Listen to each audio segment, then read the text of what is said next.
Subscribe करें और bell दबाएं ताकि कोई खबर रह न जाए।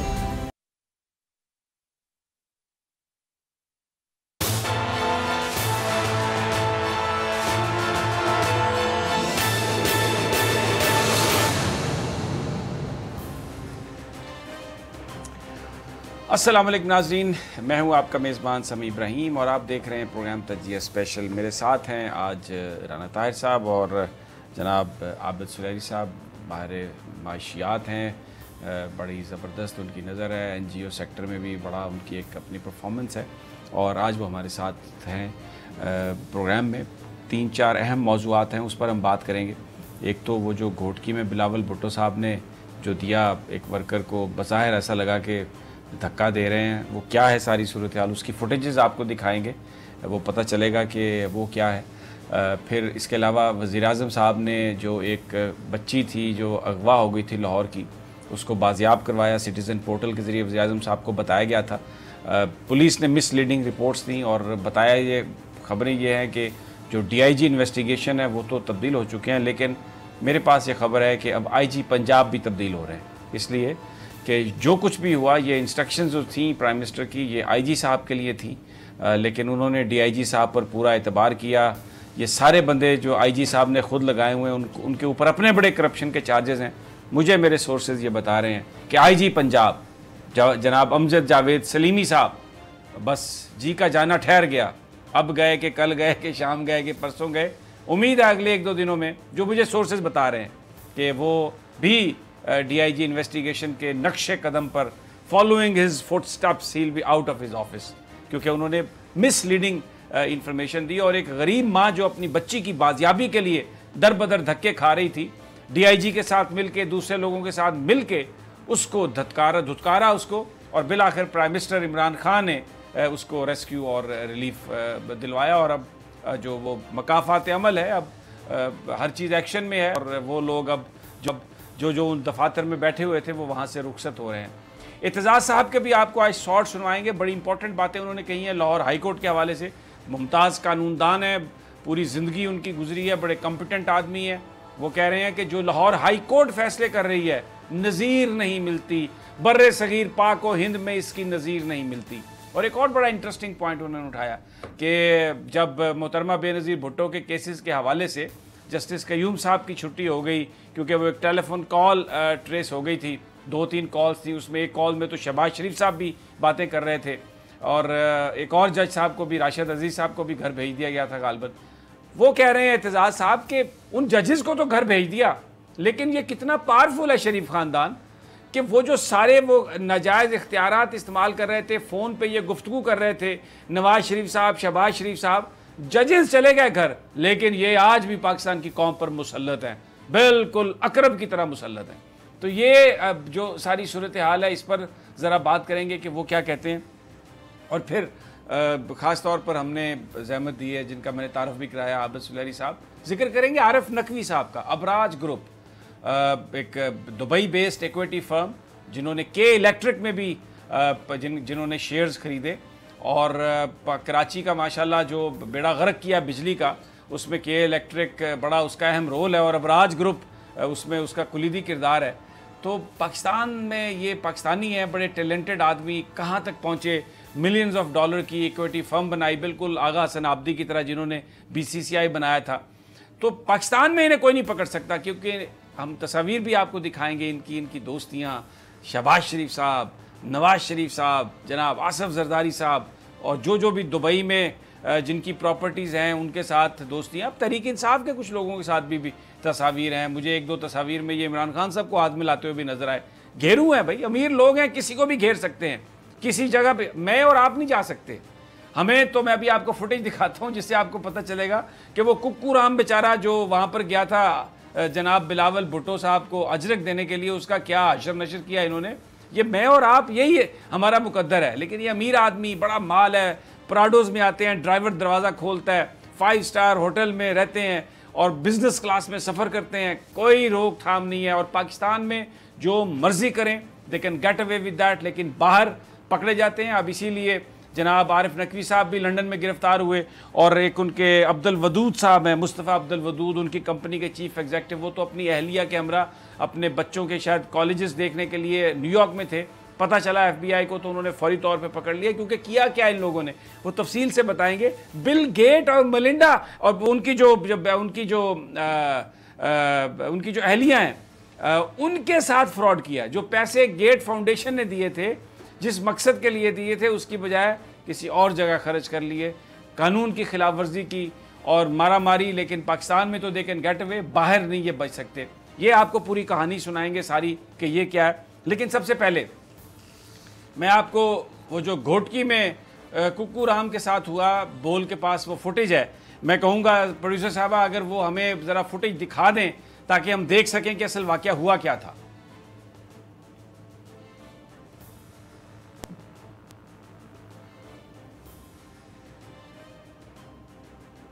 ये आप देख रहे हैं कि ये बिल्कुल वो अजरक पहनाने के लिए है आगे। तो ये जनाब ये बिलावल भुट्टो साहब ने उनको ये पीछे ये उधर धक्का दे रहे हैं उसको कि चल निकल यहाँ से। वो अजरक पहनाने की कोशिश की है उन्होंने, लेकिन वो आप देख सकते हैं कि उनको इन्होंने वहाँ से अब खुद से कह रहे हैं कि चले जाएं, निकल जाएं यहाँ से।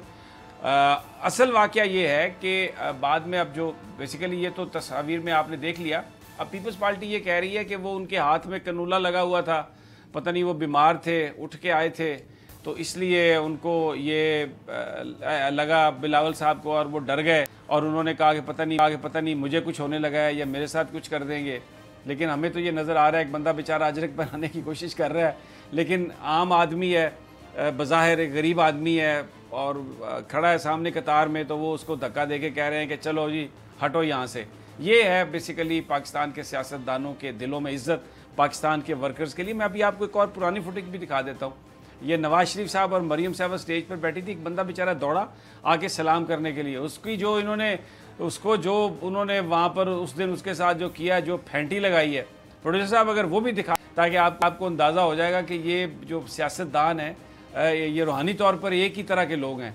और ये कोई नहीं किसी वर्कर को, ये नवाज शरीफ साहब बैठे थे और देखें वो उसके साथ जो इन्होंने हशर नशर किया है, वो बेचारा सिर्फ हाथ मिलाने के लिए आया था, लेकिन नहीं भाई। और देखें ये मरीम साहबा का मुंह कैसे खुल गया, तौबा अल्लाह माफ़ करेगा, पता नहीं ये कहाँ की मखलूक आ गई। तो जो लोग इनसे प्यार करते हैं, इनके लिए नारे लगाते हैं, इनके जुलूसों के आगे चलते हैं, इनके लिए पीपल्स पार्टी के वर्कर्स जो थे वो कोड़े खाते रहे। खैर वो जिस क़यादत के लिए कोड़े खाए वो तो चली गई, ज़मीन में दफन कर दी गई, और अब वो नज़रिया भी नहीं है जिस तरीके से चीज़ें हो रही हैं।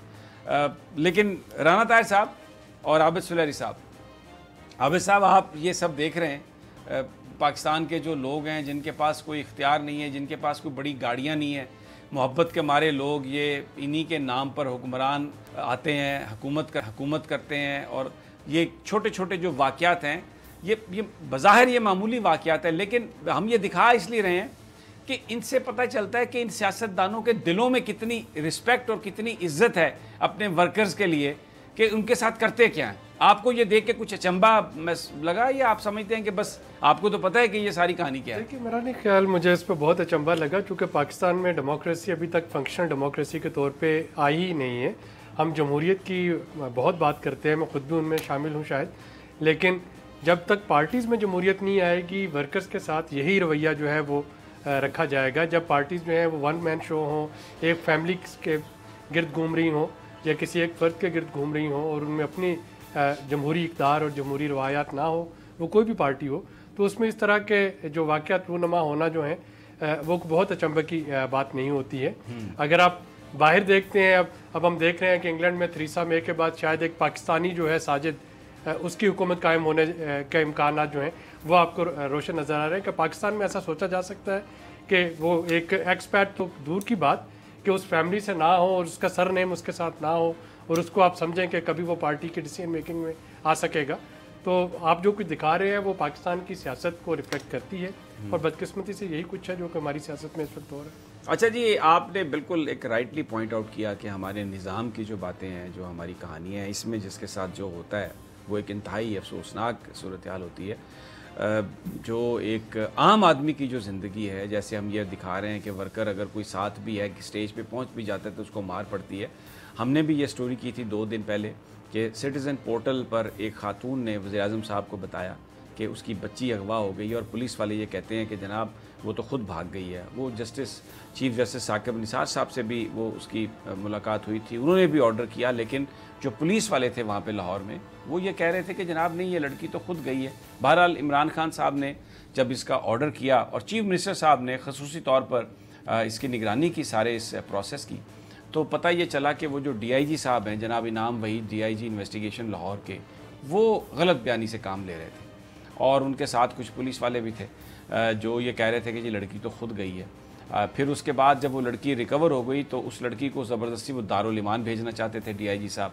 खैर, सिटीज़न पोर्टल की सूरत में वो खातून वज़ीर-ए-आज़म के साथ इन टच थी, तो उन्होंने जब ये, हम इस पर पूरा प्रोग्राम कर चुके हैं, उसकी जो वालदा है खातून, जो उसका पूरा आवाम को उसकी गुफ्तगू भी सुनवा चुके हैं। अब एक्शन जो हुआ है, एक्शन ये हुआ है कि प्राइम मिनिस्टर ने जो DIG इन्वेस्टिगेशन है उनको, चीफ मिनिस्टर साहब को हदायत की कि इनको हटा दिया जाए, और इनको OSD बनाया गया, इनके ख़िलाफ़ इन्वेस्टिगेशन शुरू कर दी गई है।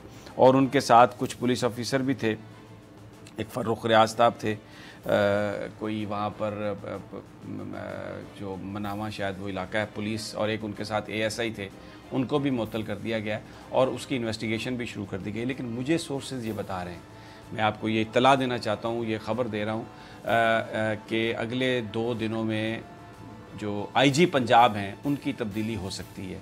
प्राइम मिनिस्टर इस बात से बहुत नाखुश हैं, इसलिए कि DIG लेवल का, DIG इन्वेस्टिगेशन लाहौर में उनका ओहदा, और वो गलत इन्फॉर्मेशन दे रहे हैं और IG साहब उसी इन्फॉर्मेशन को आगे फॉरवर्ड कर रहे हैं।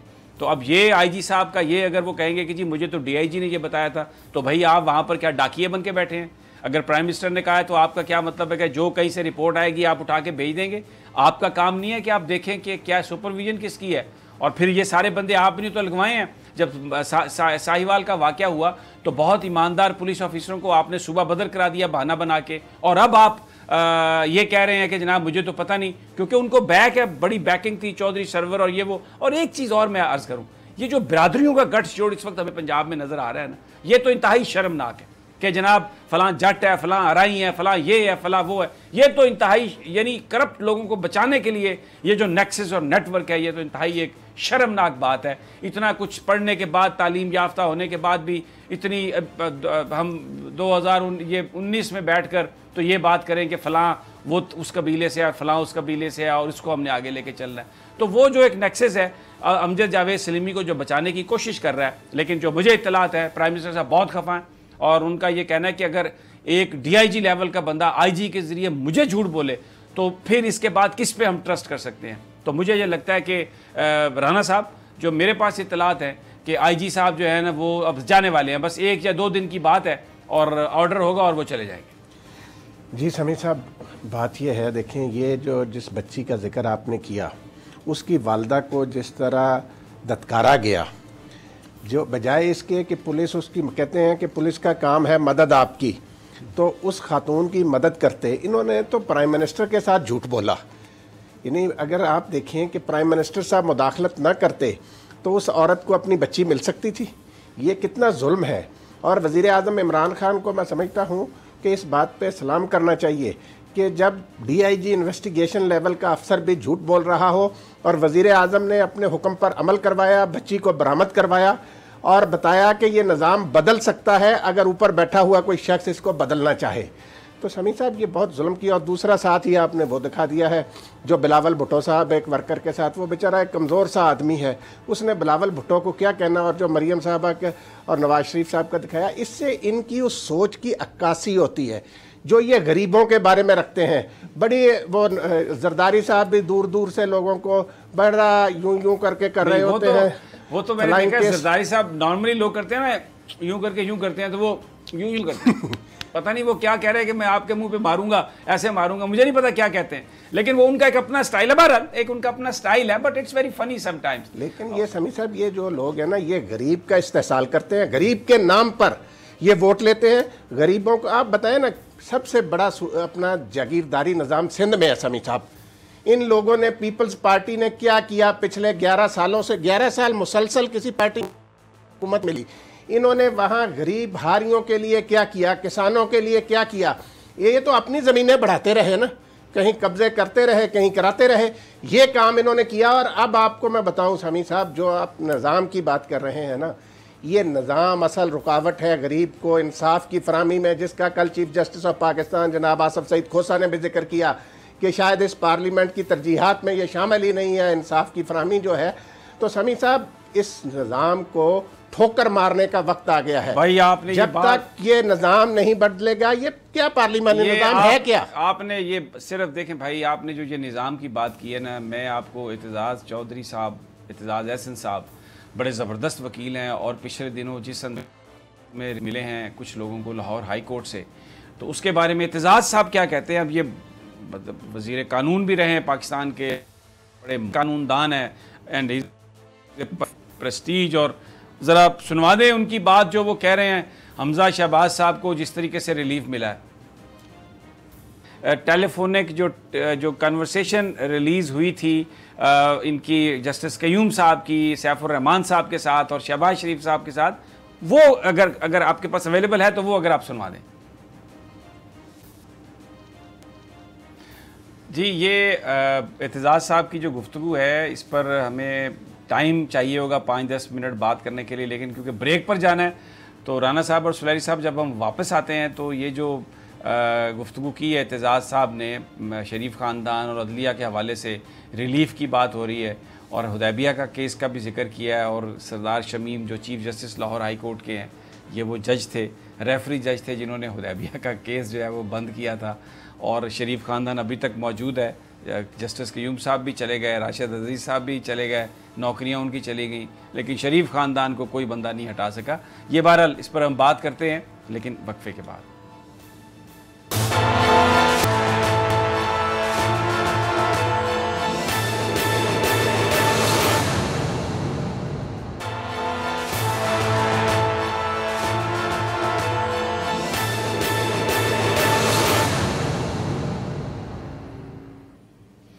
वेलकम बैक नाजरीन। तज्जिया स्पेशल में हम पाकिस्तान के जो सियासी हालात हैं और जो हमारे सियासतदान जो कुछ कर रहे हैं उस पर बात कर रहे हैं। ब्रेक पर जाने से पहले मैंने एतजाज़ एहसन साहब की आपको गुफ्तगू सुनाई थी।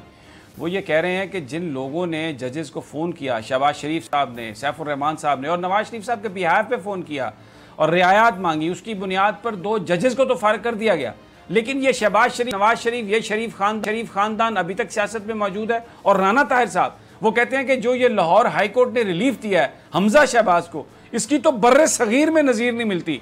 तो इस चीज़ को हमारे कोई ओवरसाइट है? ये जो अदालतें फैसले करती हैं, क्या जो चीफ जस्टिस ऑफ पाकिस्तान है वो देखेंगे कि ये क्या और कैसे?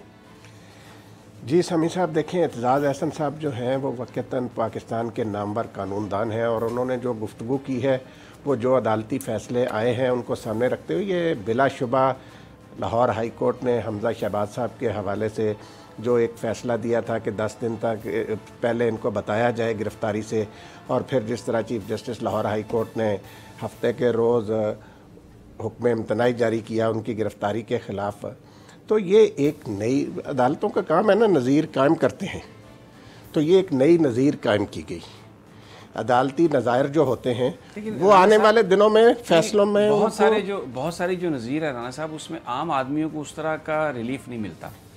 अगर एक प्रेसिडेंट सेट हो जाए ना, तो आम आदमियों को भी अगर इस तरह का रिलीफ मिलने लग जाए तो फिर उस पर इतराज़ खत्म हो जाता है। लेकिन हमने माजी में जो देखा, अभी आगे चल के हो सकता है ऐसा ही हो, माजी में जो रिलीफ दिए गए हैं बड़े बड़े लोगों को, मिसाल के तौर पर जो नवाज शरीफ साहब की सज़ा है, उनकी जो अपील है वो 9 साल के बाद उसका टाइम जो था वो कंडोन कर दिया गया था। इधर 1 दिन ऊपर हो जाए तो मैंने देखा है सुप्रीम कोर्ट कहती है टाइम बार उठा के फेंक देती है, तो आम आदमी को तो कोई फ़ायदा नहीं हुआ।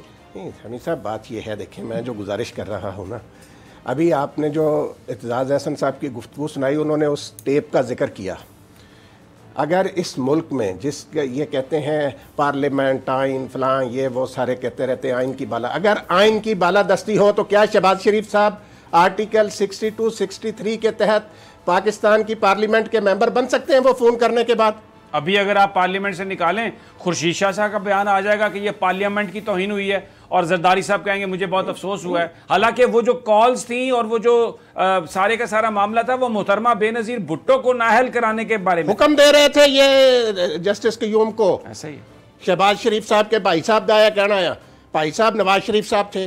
तो समी साहब ये पाकिस्तान की पार्लियामेंट के लिए नाअहल है शहबाज शरीफ साहब आइन की रूह से। अगर आइन की बाला ने सही कहा, एतजाज अहसन साहब भी सही कह रहे कि इनको क्यों नहीं कोई पूछता, ये क्यों इतने ज्यादा लाडले हैं, ये कानून क्यों रोन दें, ये आइन को तोड़ दें, तहबाला कर दें, जो मर्जी कर ले, ये फिर हीरो के हीरो, ये फिर जमहूरी अपना परिंदे बन जाते हैं बड़े के जी जमहूरियत इन्हीं के सिवा, यानी ये मार्शल के वजीर भी बन जाएं, ये जनरल ज़ियाउल हक के जाननशीन भी बन जाएं, ये सारा कुछ हो जाए, ये फिर उसी की तरह दूध के दूल्हे बन जाते हैं। तो ये निज़ाम जो है ना समी साहब, अब सदर ममलिकत डॉक्टर आरिफ अलवी साहब की ये जिम्मेदारी है कि वो पाकिस्तान के तमाम कौमी अदारों को बुलाएं, सियासतदानों को बुलाएं और बताएं कि ये इस निज़ाम ने 70-72 सालों में पाकिस्तान को क्या दिया है, और यहाँ पे छोटे सूबे बनाए जाएं, यहाँ पे नया निज़ाम लाया जाए, और वही है कि सदर का बराह रास्त इंतखाब हो, गवर्नरों का बराह रास्त इंतखाब हो। ठीक हो गया। आबिद सुलैरी साहब हमारे साथ हैं, तो मैं फ़ौरन वो जो अबराज ग्रुप और आरिफ नकवी साहब और पाकिस्तान की जो इक़्तिसादी सूरत हाल है, क्योंकि ये जो हुकूमत की एडवाइजरी कौंसल है, कमेटी है, उसके मेंबर भी हैं, बहुत कुछ ज़ाहिर है हुकूमत को तो डिफेंड ही करेंगे। लेकिन सबसे पहले जनाब सुलैरी साहब, ये जो अबराज ग्रुप के आरिफ नकवी साहब, बड़ा इनका राइज़ और एक दुबई बेस्ड इक्विटी फर्म इन्होंने बनाई, के इलेक्ट्रिक में भी सियासतदानों से ताल्लुकात, बड़ा इतना राइज़ था, और पकड़े गए हैं अब यूके में, और इनके जो साथी हैं चीफ एग्जीक्यूटिव मुस्तफ़ा अल-वदूद, वो उधर पकड़े गए हैं अमेरिका में। तो ये पाकिस्तान में तो कानून इन्हें नहीं पकड़ सका। इन्होंने शहबाज साहब और नवाज साहब के लिए कोई 20 मिलियन डॉलर के लगभग रकम जो है वो भी मुख्तस की थी, क्योंकि ये अबराज को उसमें के इलेक्ट्रिक से उसका वो मामला सेटल करना चाह रहे थे। सब क्या है ये? देखिए, अभी तक की आपकी जो तीनों स्टोरीज हैं ना, अगर आप इसका एक क्रक्स निकालें, बिलावल साहब वाली, एतजाज अहसन साहब वाली और ये वाली, तो उसका क्रक्स है एलीट कैप्चर। पाकिस्तान में बदकिस्मती से एक एलीट कैप्चर है, ओलिगार्की है, जिसमें कि चंद अफराद का एक मजमूआ, उनका ताल्लुक पॉलिटिक्स से भी हो सकता है, उनका ताल्लुक ज़िंदगी के मुख्तलिफ शोबा है ज़िंदगी से होता है, उनका ताल्लुक बिज़नेस से भी होता है, वही पार्लियामेंट में भी बैठते हैं, वही आपके बाकी अदारों में बैठते हैं। वो मिल के उन्होंने पाकिस्तान को कैप्चर कर रखा है, और ये एक धीमक की तरह चाटता है, और ये आपको मुख्तलिफ जगहों पर रिफ्लेक्ट होता नज़र आता है। खा आपकी पहली दो स्टोरीज़ की बात करें या इस स्टोरी की बात करें जिसमें अबराज ग्रुप जो है पाकिस्तान में जब आप देखते हैं तो VIP उनको ट्रीटमेंट भी मिल रहा था, उनको कोई किसी को हाथ डालने की हिम्मत नहीं थी।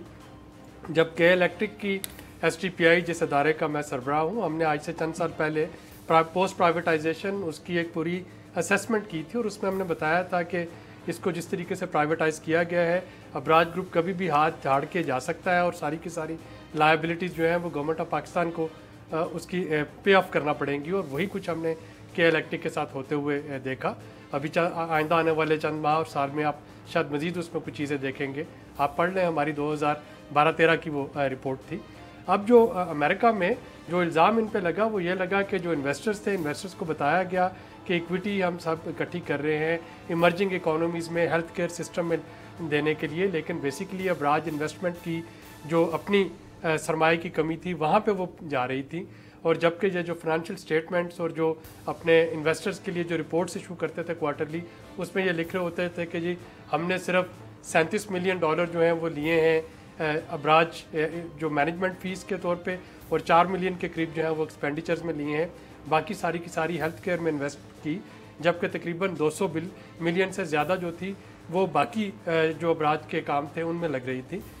ये चीज़ जब पॉइंट आउट हुई तो इस पे डेफिनेटली इन्वेस्टर्स जो थे, इन्वेस्टर्स वहाँ पे किसी आइडियोलॉजी की बेस पे इन्वेस्ट करते हैं, वो सिर्फ प्रॉफिट की बेस पे जैसे बिल गेट और मेलिंडा गेट्स ने जो किया, तो ऑब्वियसली वो हेल्थ केयर को प्रमोट करने के लिए इन्वेस्ट कर रहे थे। अगर किसी को प्रॉफिट चाहिए तो वो इस तरह की इक्विटी में नहीं आएगा, वो कहीं और चला जाएगा। तो उन्होंने ना सिर्फ ये कंसर्न रेज किया बल्कि उन्होंने ये भी डिमांड की, और इस पर अबराज ग्रुप ने एक्चुअली एडमिट करके पैसे जो थे वापस भी किए, जो उन्होंने 200 मिलियन से ज़्यादा जो थे अबराज इन्वेस्टमेंट में लगाए थे वापस भी किए गए। लेकिन क्योंकि ये दोनों अभी तक अमेरिकी कानून की हद से बाहर थे, अब जो वो जा रहे हैं पकड़े जा रहे होंगे। मुझे सिर्फ इसमें दुख ये है कि पाकिस्तान से दो शख्सियात इक़्तिसादी इशूज़ पे आई, एक आपकी BCCI थी, दूसरी ये नकवी साहब थे। अनफॉर्चुनेटली दोनों का जिस तरीके से अरूज हुआ उससे ज़्यादा बुरी तरीके से जवाल हुआ और ये पाकिस्तान पे एक और दब्बा लग गया। लेकिन ये इनको जो अबराज ग्रुप ने जो के इलेक्ट्रिक के साथ किया, और आपने अपनी रिपोर्ट में भी कहा कि ये हाथ झाड़ के चले जाएंगे और ये सारी की सारी लाइबिलिटीज़ जो हैं वो पाकिस्तान के ऊपर पड़ जाएंगी। हमारे यहाँ कानून का शिकंजा इन लोगों के लिए नहीं है, गरीब आदमियों के लिए है, क्योंकि इनके जो ताल्लुकात एलीट कैप्चर में ऐसा नहीं होता है, ओलिगार्की में ऐसा नहीं होता है। मैं आपकी बैग सेव करूंगा, आप मेरी बैग सेव करेंगे, हम दोनों मिलकर राना साहब की बैग सेव करेंगे। इन तीनों के अलावा चौथा बंदा कोई हमसे फायदा नहीं उठा सकता है। तो ये जो जरदारी साहब और नवाज शरीफ साहब आपस में एक दूसरे की बैग को स्क्रैच कर रहे हैं मिल के साथ के जी हम इकट्ठे चल रहे, तो ये बेसिकली बिजनेस में भी ऐसा ही है। ये एलीट कैप्चर है और ये हर जगह पे ऐसा ही है। हफीज़ पाशा साहब की एक बहुत अच्छी किताब आई है 2 हफ्ते पहले, ग्रोथ एंड इनइक्वालिटी, जो कि उनकी यहाँ पे लॉन्च हुई थी इस्लामाबाद में।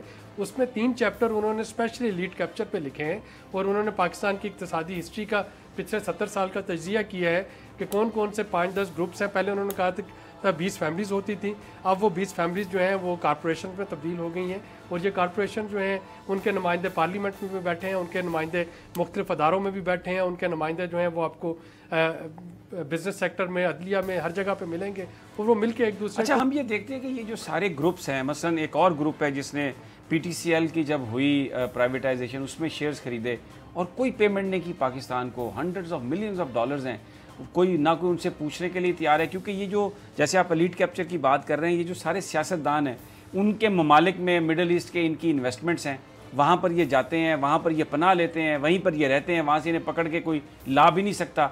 तो अब मुशर्रफ साहब भी वहीं पर हैं, वहाँ पर जाके इन्हें कोई पकड़ के नहीं ला सकता। तो कोई भी ये जो ग्रुप है ऐसा जिसने प्राइवेटाइजेशन में इस तरह का पाकिस्तान के अहम एसेट्स हासिल किए हैं, कुछ नहीं दिया और कोई उनको पूछने वाला भी नहीं है। और उसका जवाब ये है कि जी चूँकि वो PTCL की बहुत सी ज़मीन जो थी वो प्रोविंसेस जो थे उनकी मलकियत है, अभी तक उसका फैसला नहीं हो पा रहा और उसकी वजह से आपके पैसे रुके पड़े हैं। तो ऑब्वियसली आपके अपने लूप होल्स हैं। अब ये जो प्रोविंसेस है वहाँ पर भी तो इन्हीं की हुकूमत है ना जो मरकज़ में है। तो प्रोविंसेस को तो कहा जाता है कि ठीक है आप इसको, क्योंकि कानून को तो इस्तेमाल किया जाता है टेक्निकल चीज़ों को ताख़ीरी हरबों के लिए, ताकि वो जो मास्टर्स हैं जिनके साथ वो सब कुछ कर रहे हैं उनके मफादात को बचाया जा सके, रोका जा सके। ये देखिए आवाम जो है जिस तरीके से रिएक्ट कर रही है, जब ये एलीट कैप्चर के खिलाफ खड़ी हो जाएगी। अरब स्प्रिंग क्या थी बेसिकली? अरब स्प्रिंग एलीट कैप्चर के खिलाफ एक रेजिस्टेंस थी। पाकिस्तान में अल्लाह ना करे कि उस तरीके की जो काओस जो है वो फैले, लेकिन यकीनी तौर पे हमें सीखना पड़ेगा ये लेसन अरब स्प्रिंग से कि पाकिस्तान में भी खुदा न खास्ता वो हालात आ सकते हैं। एलीट कैप्चर का रास्ता जो है वो ख़त्म होना पड़ेगा और PTI आई ही इसी वादे पे है एक नया पाकिस्तान जो है कि एलीट कैप्चर को ख़त्म करना है। अब देखते हैं कि आपस की बात है, बस हम दुआ कर रहे हैं कि एलीट कैप्चर ख़त्म हो जाए। राना साहब, ये एलीट कैप्चर तो रिकैप्चर होता हुआ मुझे नज़र आ रहा है। अच्छा, ये जो बात कर रहे हैं सलैरी साहब, इसमें देखिए ये जो बैरूनी जो ताकतें हैं ये हमारे यहाँ बड़ा इस्तेमाल करते हैं। मसलन वो समधी हैं मियाँ नवाज शरीफ साहब के, वो जो रहीम यार खान के चौधरी साहब हैं, और उन्होंने वो उनके UAE के एडवाइज़र भी थे गवर्नमेंट के, सारी जो इन्वेस्टमेंट है उसको वो देख रहे हैं और जहाँ पे शहजादों की जो इन्वेस्टमेंट है कोई उनको हाथ नहीं लगा सकता। ये आप देख लें, ये इन अबराज ग्रुप ने भी जो कुछ किया तो उसके बाद कोई इनको यहाँ पर तो कोई हाथ नहीं लगा सका। तो इसी तरह जरदारी साहब की इन्वेस्टमेंट बड़ी सेफ़ है। वो जो इसहाक डार साहब हैं, वो इतनी बिल्डिंग्स हैं उनकी, हमारे दूसरे जो बड़े बड़े बिजनेस के नाम हैं उन सब की जायदादें वहाँ पर हैं मिडल ईस्ट में, और फिर इन रिटर्न वो यहाँ पर अपना सारा पॉलिटिकल क्लाउड इस्तेमाल करके उनको मुकम्मल तौर पे प्रोटेक्ट करते हैं। समी साहब, बात यही है कि यहाँ पे सियासत किस काम के लिए की जाती है? एक 1 पॉइंट एजेंडा है जो कदर मुश्तरक है, माल बनाओ फुटो।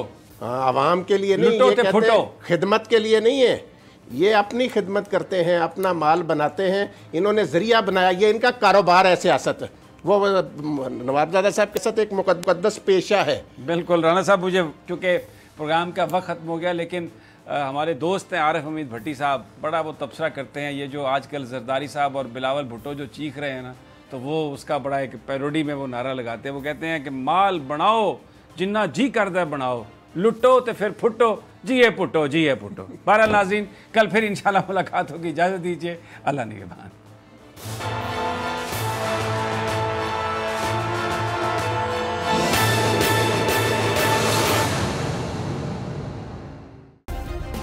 सब्सक्राइब करें और बेल दबाएं ताकि कोई खबर रह न जाए।